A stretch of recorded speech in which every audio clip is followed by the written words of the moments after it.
What are the best prime lenses for wedding photography? Hey, what's going on, guys? Welcome back to day 3 of 100 Days to Mastering Wedding Photography. So, what are the best prime lenses for wedding photography? Well, first, if you're not familiar, prime lenses are lenses that have a fixed focal length. Meaning, if you have a 35mm lens, then that's the only focal length that you'll have relative to your subject. So, if you want a closer shot, you'll physically have to move closer to your subject. And if you want a wider shot, then you'll have to move further away from your subject. Now, the upside to primes is that they're extremely sharp and produce really crisp images. This is pretty much true for the standard and pro level lenses. Primes also have a faster or wider aperture, with some lenses going as low as f1.2, allowing you to create really shallow depth of field to separate your subject from the background and create that nice creamy bokeh effect. These faster apertures also allow you to be able to let in a lot more light in the event you're shooting in a low light situation.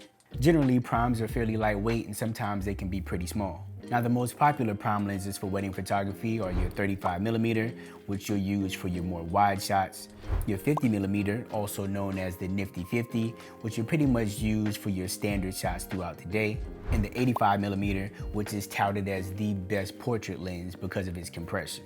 Now, the downside of primes is that if you want a new focal length, then you have to change lenses, which personally I'm not a fan of, because that time that you have to take to change the lens, there's a possibility that you could miss an important shot. And depending on where you are when you're changing lenses, it can leave you susceptible to getting dust, lint, or even sometimes sand inside of your camera.